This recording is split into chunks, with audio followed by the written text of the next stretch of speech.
ስተኛ አንቃኝ የራሴ ደግነት የሰው ክፋት ጎልቶ ሲታየኝ አንተ አውጣኝ። የተጋው መስሎኝ ስከንፍ የታገስኩ መስሎኝ ስሰንፍ አንተ ማስተዋል ስጠኝ። የምድር ሩጫዬን ካንተ ጋር በሰላም አስፈጽመኝ። ከጅማሬው ፍጻሜን አሳምርልኝ። አሳዘነም ካንተ ወደ ማን እሄዳለሁ አምላኬ? እንዳንተ የሚሆንልኝ የለም።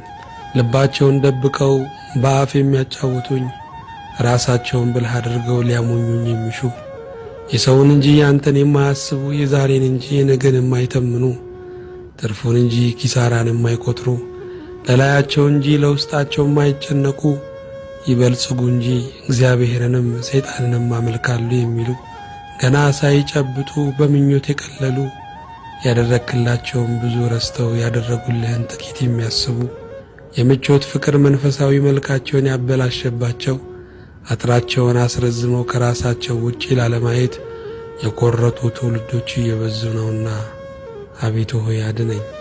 ኧረ ጌታዬ እኔም የዚህ ትውልድ ገጽታ ነኝና እባክህ ፈውሰኝ።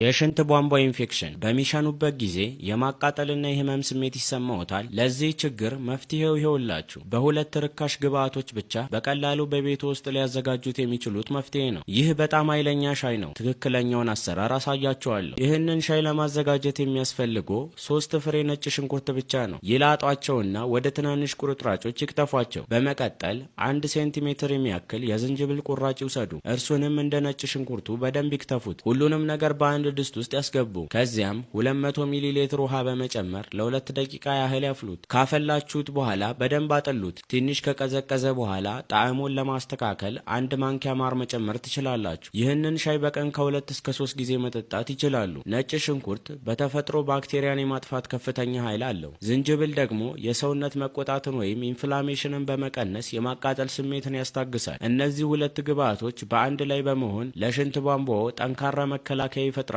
ይህንን ቪዲዮ ለሚያስፈልገው ሰው ማጋራቶን አይርሱ።